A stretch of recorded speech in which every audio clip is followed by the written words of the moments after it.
L'art brut est un mot, un concept qui a été inventé par Jean Dubuffet en 1945 pour désigner les œuvres qui ont été créées par des artistes qui ne sont pas passés par des écoles de l'art, qui n'ont pas reçu une éducation artistique et qui n'ont pas participé d'aucune façon au marché de l'art. Il faut savoir que l'art brut, c'est un art populaire, mais au sens le plus large du terme. La plupart sont des ouvriers, sont des artisans. Alors on les trouve aussi parmi d'autres types de populations, de gens qui ont eu des problèmes psychiques de tous ordres. Quelqu'un, par exemple, comme George Widener, qui a le syndrome d'Asperger, en fait, il voit le monde différemment de nous, tout simplement parce qu'il se souvient de toutes les dates dans le calendrier, parce qu'il les rattache à certaines couleurs. C'est un regard particulier. Quelqu'un comme Judith Scott, qui a eu la trisomie 21 et qui n'avait pas accès au langage, quand vous voyez ce qu'elle a créé, c'est quelque chose qu'on aurait du mal à trouver dans le champ de l'art contemporain. Comme ce sont des gens souvent très obsessionnels, ils mettent des années et beaucoup de temps à faire le bel ouvrage.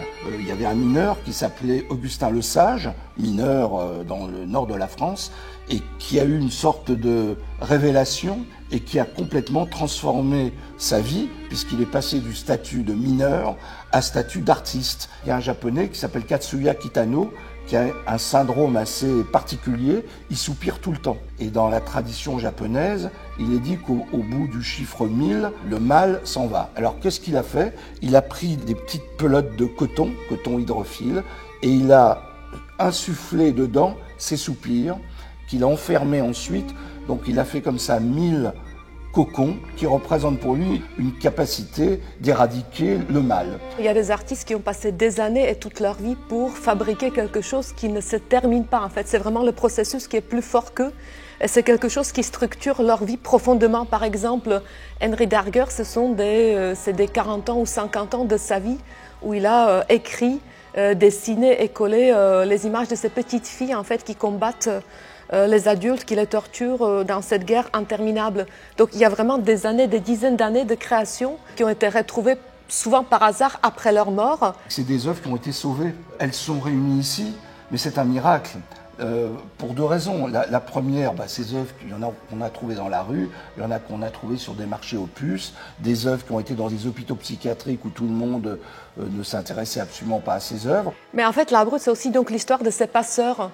Il y a toujours quelqu'un qui était là, qui a su regarder, qui a su voir et qui a su sauver une œuvre. C'est très important qu'il y ait en permanence des chercheurs qui retrouvent au bout des années, parfois, par exemple, Antoine Rabani, la personne qui a créé ces sculptures en granit qui s'appelait Barbe Muller, il a un nom aujourd'hui, grâce à quelqu'un qui a passé des années, qui a regardé des photos et qui a fini par retrouver le nom de ce créateur. Donc c'est très important.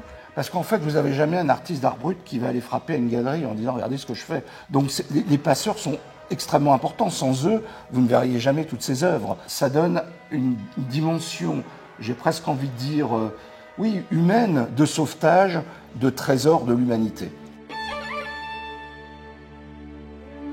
Cette exposition a un caractère particulier puisqu'elle est liée à la donation que nous avons fait au Centre Pompidou il y a maintenant 3 ans ou 4 ans avec 1000 œuvres. Et simplement, on essaye de montrer aux visiteurs comment est-ce que ces artistes lisent le monde.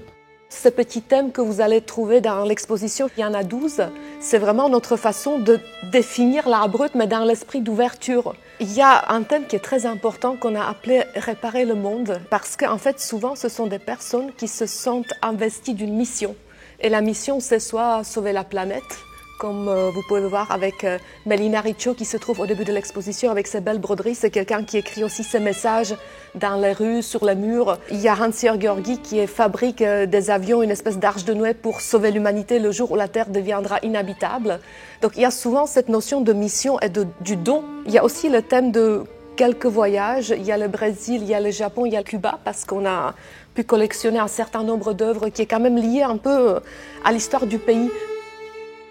Il y a aussi une autre section qu'on a appelée de l'ordre nom de Dieu, c'est-à-dire cette obsession de maîtriser scientifiquement le monde. C'est des créateurs qui s'emploient à trouver une logique sous-jacente au chaos qui nous entoure. Ce sont aussi des gens qui ont eu à un moment de leur vie des liens avec l'au-delà. C'est l'inconscient au poste de commande et c'est l'automatisme qui s'exprime.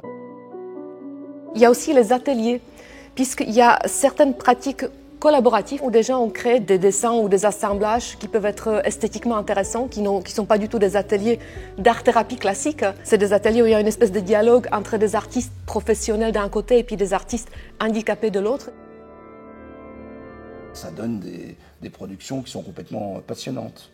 Entre autres, une qui vient de l'atelier de la Hesse en Belgique. C'est un projet qui s'est appelé Aveluia. Et Aveluia, ça a été tout simplement une idée qui a été lancée comme ça un jour par la directrice en disant à tous ces pensionnaires, si on faisait quelque chose sur la religion.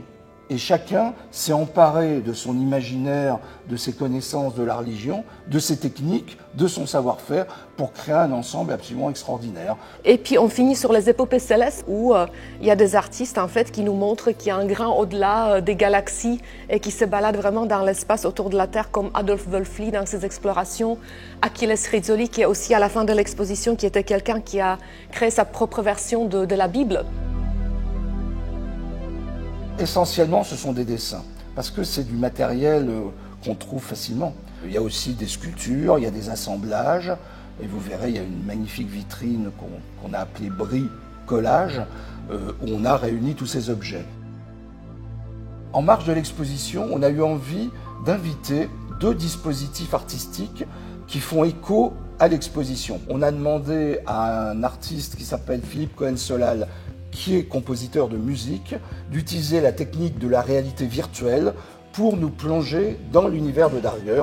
Donc vous êtes assis sur un tabouret, vous avez le casque de réalité virtuelle que vous connaissez, et vous interagissez sur le monde de Darger dans sa chambre. C'est absolument féerique et avec une musique qui est de toute beauté.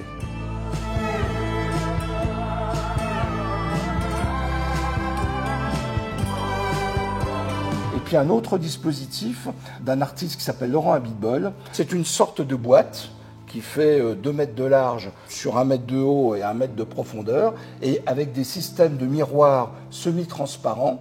Il nous a filmé, il a filmé d'autres personnes pour créer une sorte de monde d'hologramme. On a l'impression d'être dans un monde d'hologramme. Quand on découvre les œuvres d'art brut, on n'a jamais vu ça. Parce que ça correspond à rien que vous connaissez. Et en même temps, ça vous parle de vous-même au plus profond de votre intimité. Et donc c'est absolument merveilleux, c'est à la fois très beau, bizarre, ça vous fait voyager. Vous pouvez passer des heures à vous plonger dans ces œuvres et c'est des voyages absolument extraordinaires. C'est pas une exposition élitiste, on essaye de faire passer beaucoup de choses pour ceux qui s'y intéressent. Il y a beaucoup d'informations à digérer, mais vous avez aussi le choix juste de vous porter par votre propre subjectivité. Donc vraiment, venez avec les yeux ouverts, avec les oreilles ouvertes. Il y aura forcément des choses qui vont vous plaire, peut-être des choses qui vont vous interroger, peut-être des choses qui vont vous faire peur ou vous terrifier. Mais c'est vraiment une rencontre avec vous-même à travers ces œuvres.